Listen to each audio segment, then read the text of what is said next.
Nderuari kryetar, unë mendoj se ti me këto ndërhyrje nuk e forcon pozitën tënde si deputet i pozitës. Izet, nuk është në pyetje forcimi i pozitës teme ose tonës, është në pyetje replik zotit Makradullit, çfarë po i replikon? Ai u prononcu.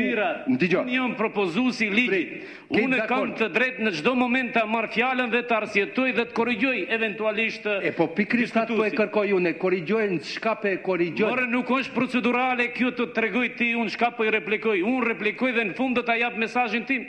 Këto polemika të ashpra mes deputetit të RDK-s Izet Zeqiri dhe kryetarit të Komisionit për Transport nga rrëdhat e BD-s Rexhail Ismaili u shkaktuan pas fjalimit të Zeqirit, i cili tha se Agjencioni për Komunikime Elektronike ka buxhet për 20 milion euro apo më tepër se sa 3 ministri me të cilat udhëheq Bashkimi Demokratik për Integrim. Mos e këçpërdorni pozitën e kryesuesit të këtij komisioni. Izet, ti pe ke shpërdor pozitën tonë si propozues i ligjit. Unë jap propozim ligj. Unë kërkova ti replikoj zotit Makradullit. Të këtij institucion ti. A thut se ka absolut nuk kam dhimbët.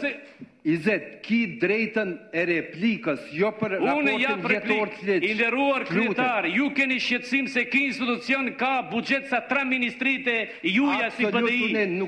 Ka më shumë para se Ministria e Drejtësisë, ka më shumë para se Ministria e Ekologjisë dhe ka më shumë para në buxhet se Ministria e Pushtetit Lokal. A do të vazhdosh me replikën apo të marr fjalë? Megjithatë, dy propozim ndryshimet të ligjit për komunikime elektronike dhe për Agjencinë e Postave të propozuara nga deputeti i RDK-s nuk morën dritë jeshile nga shumica parlamentare. Ata u mbështetën nga LSDM-ja, ndërsa kundër ishte VMRO-DPMNE-ja.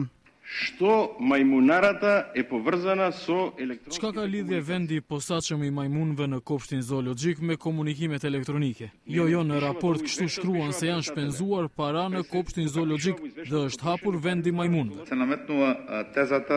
Po nxirret një qëndrim se me uljen e përqindjes së të ardhurave të këtij komisioni prej 0.5% në 0.3% do të ndihmojmë qytetarëve të Maqedonisë.